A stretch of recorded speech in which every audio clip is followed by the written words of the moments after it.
What's good, everybody? These are 5 rising stars in fantasy football and whether you should draft them or not at their current ADP. Now, without further ado, let's get into the video. Number 1, Travis Etienne. Travis Etienne is one of the most talented running backs in the NFL. He has great explosiveness and top-end speed, with strong route running out the backfield. But is he fantasy viable at his current ADP?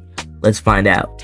Last year, Travis Etienne had a poor 8% target share for his talent and route running ability. The Jaguars also drafted Tank Bigsby in a role to back up Etienne. However, Doug Peterson wants Etienne to push for 1,600 or 1,700 yards and noted great improvement from Etienne. Etienne is also worth taking a shot on, as he averaged 14.7 points per game in games where he was the healthy lead back in the backfield, which is higher than guys going around him such as Devontae Smith and T. Higgins. Etienne is someone worth targeting at its ADP. Number 2, George Pickens.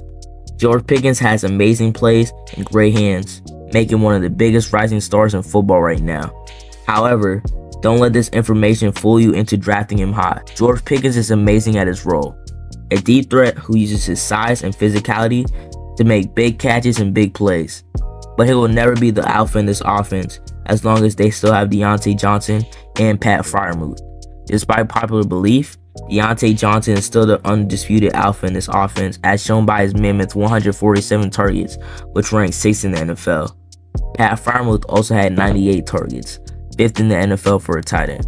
The Steelers do not throw the ball enough to support 3 100 target receivers, and I think George Pickens will continue to be the odd man out in this offense. Unless George Pickens has an outlier touchdown year where he gets maybe 7 to 12 touchdowns, I have a hard time seeing fulfilling his ADP, where better players such as Jackson Smith-Njigba, J.K. Dobbins, and even Cortland Sutton are available.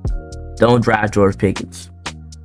Number 3 and number 4, Chris Olave and Garrett Wilson. Chris Olave and Garrett Wilson are a part of that Ohio State trio featuring Jackson Smith-Njigba. Chris Olave's season last year was greater than Offensive Rookie of the Year Garrett Wilson's in many ways. Chris Olave averaged more yards per game, better catch percentage, more yards per route run, and a higher target rate. Chris Olave is like a discount Garrett Wilson at a lower ADP, even though he could potentially outperform Garrett Wilson.